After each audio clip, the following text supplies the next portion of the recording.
Hey friends, good morning and welcome back to my other vlog. तो आज है वट सावित्री की पूजा और मेरी मम्मी ने और यहाँ की बाकी आंटियों ने भी आज वट सावित्री का उपवास और पूजा दोनों कर रहे हैं। तो अभी हम लोग जा रहे हैं सुबह सुबह मंदिर। अभी तकरीबन 7 बजने वाले हैं और पूरी तैयारी पूजा की हो चुकी है रात को ही। अभी दोनों मम्मी और आंटी दोनों जन तैयार हो गए हैं और सेम रेड कलर का पहने है साड़ी और अभी जा रहे हैं हम लोग मंदिर।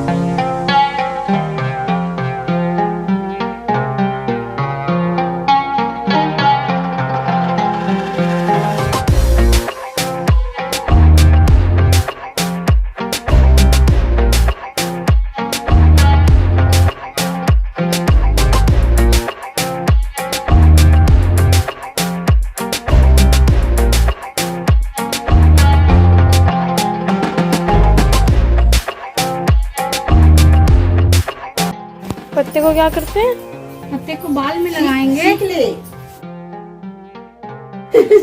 हाय, आज हम वट सावित्री कर रहे हैं। वट सावित्री की पूजा कर रहे हैं।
बहुत अच्छे दिन में आया है। ध्यान करिएगा वट सावित्री माता का। ओम हरे ओम माँ ओम वट सावित्री देवताभ्यो नमः। ओम सत सावित्री देवताभ्यो नमः। वट सावित्री कथा सुनेंगे। मांद्र देश में अश्वपति नाम के परम ज्ञानी राजा थे। धन वैभव से पूर्ण होने पर भी वे संतान के अभाव में बड़े दुखी रहते थे। राजा ने पंडितों की सलाह से पुत्र प्राप्ति के लिए सावित्री नाम की जो ब्राह्मणी थी उनकी आराधना की। सावित्री ने प्रसन्न होकर राजा रानी को दर्शन देकर आशीर्वाद दिया और कहा कि तुम्हारे भाग्य में पुत्र तो नहीं है, पर मैं स्वयं कन्या रूप में तुम्हारे यहाँ जन्म लूंगी। इतना कह के सावित्री देवी अंतर्ध्यान हो गई। कुछ समय बाद रानी के गर्भ से एक सुंदर कन्या का जन्म हुआ, जिसका स्वरूप साक्षात सावित्री जैसा ही था। राजा रानी ने उसका नाम भी सावित्री ही रखा। सावित्री सर्व गुण संपन्न थी। वह चंद्रमा की कला के समान नित्य प्रति बढ़ने लगी। जब वह विवाह की योग्य हुई तब माता पिता ने उससे कहा कि अब तुम अपने योग्य मन चाहा वर खोज लो। राजा ने उसे एक बूढ़े मंत्री के साथ वर खोजने के लिए भेज दिया। सावित्री यात्रा पर रवाना हो गयी। इधर एक दिन अचानक नारद जी ने मांद्र राज्य अश्वपति से भेंट करने के लिए आए। तभी सावित्री भी अपने लिए वर पसंद करके लौट आई। उसने आदर पूर्वक नारद जी को प्रणाम किया। नारद जी ने उसे विवाह योग्य देखकर राजा अश्वपति से पूछा कि आपने इसके योग्य वर खोजा है या नहीं। राजा ने बताया कि मैंने सावित्री को वर खोजने के लिए भेजा था, वह अभी लौट कर आई है और अब वही बताएगी कि उसने अपने प्रतिरूप किसे पसंद किया है।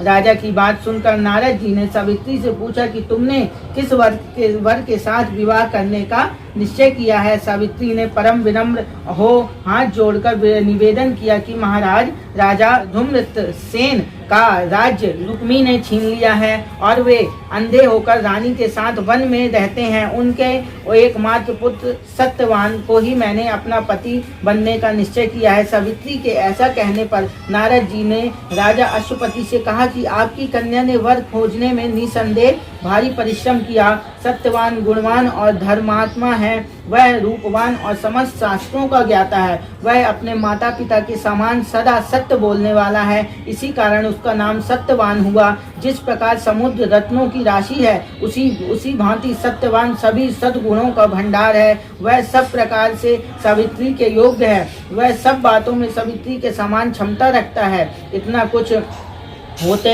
हुए भी उसमें एक भारी दोष है, जिसके समान ये सभी गुण फीके पड़ जाते हैं। वह अल्प आयु है और 1 वर्ष की समाप्ति पर उसकी मृत्यु हो जाएगी।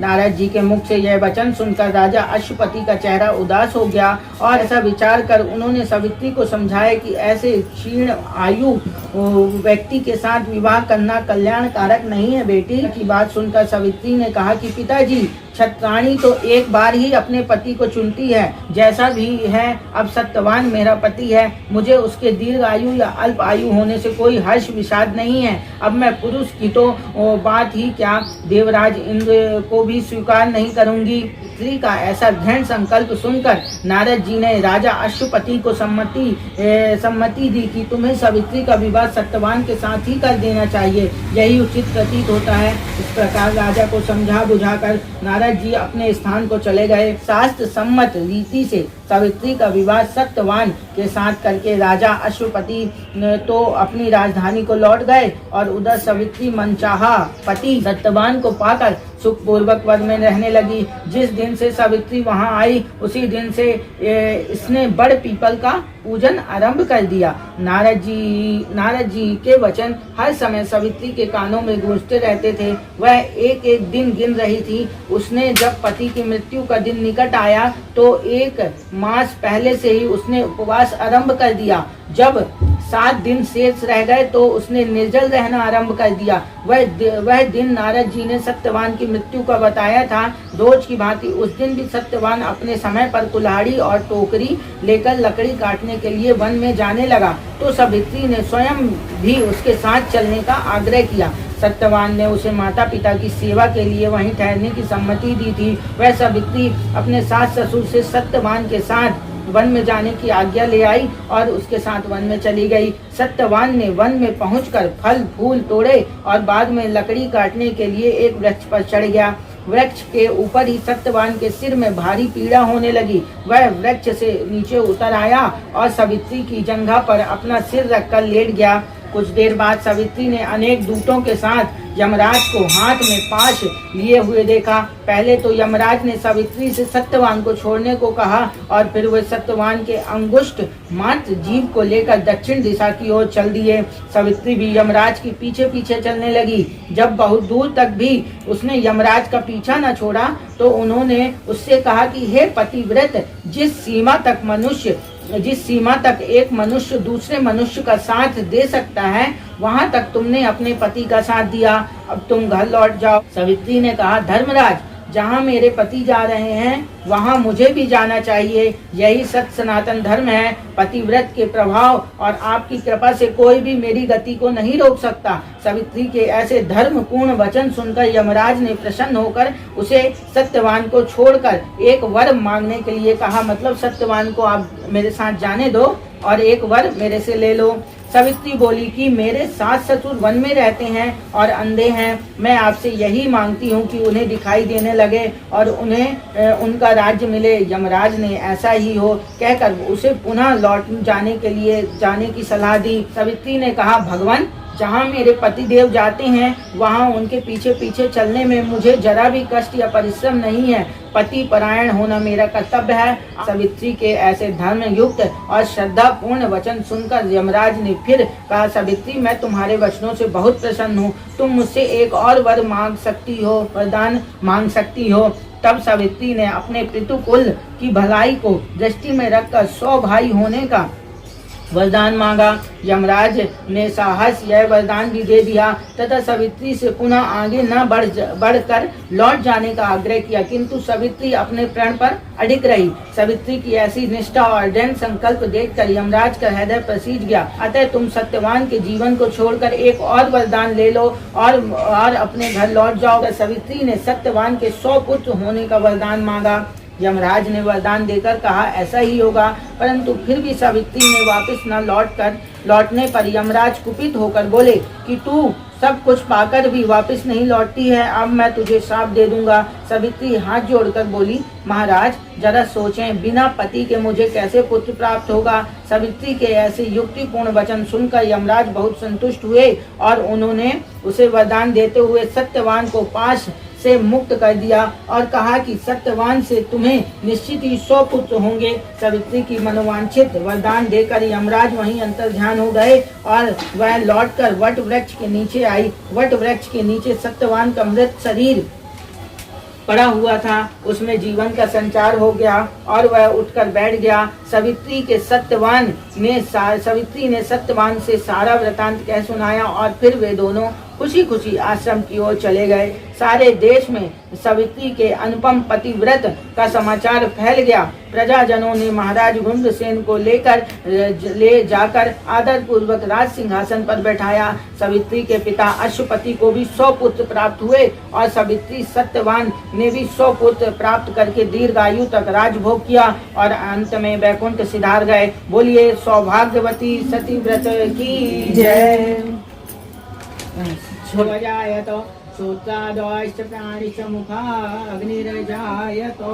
बोलिए मंत्र पुष्पांजलिं समर्पयामि। प्रेम से बोलिए विष्णु भगवान की जय। तू अंदर में कैमरा रख। ये दीदी आप बोले ये आंटी तो पूरा गोली मार देंगी। इधर ना ऐसे करके हम लोग ऐसे करेंगे तो हम लोग का ना वो ले ले मुंडी वाला स्टाइल बहुत जानती है, बता। हाँ, ऐसे वाला पूरा फोटोशूट चल रहा है स्टाइलिश वाला ग्रुप। भाभी आप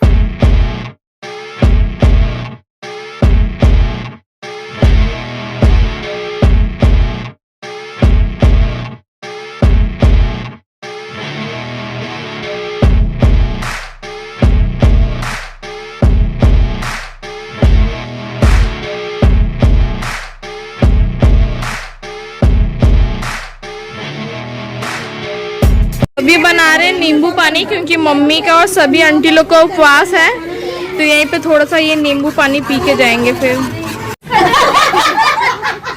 सॉरी भगवान नींबू बहुत जाऊँ पूजा कर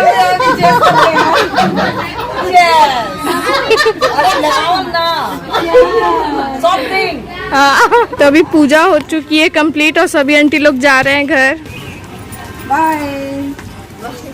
आज खुश तो बहुत होंगे आप, मम्मी पूजा करेगी अभी आपका हैं? तो देखो जल्दी आइए, सेल्फी वेल्फी छोड़ के आइए अपना। मेरा ठीक है 364 दिन पे मम्मी का मैं पूजा करता हूँ उसकी। ओ कोई नहीं, एक दिन तो कर रही है ना आप, उसी में खुश हो जाइए। पति मंत्र भी पढ़ लो, कोई होता है पढ़ लो उसी को। और जो एक तो गाना आता है ना, सारी सैलरी ला के मुझे थमाए, वही वाला गा लो। दे दीजिए अच्छे से आशीर्वाद मुंह से। गुस्सा करता हूँ। बताओ, आशीर्वाद में भी उनका डर झलक रहा है। तोड़ो मत। पहले आपका देना, ये पूरा आपके लिए है। ये नहीं, ये पूरा आपके लिए है।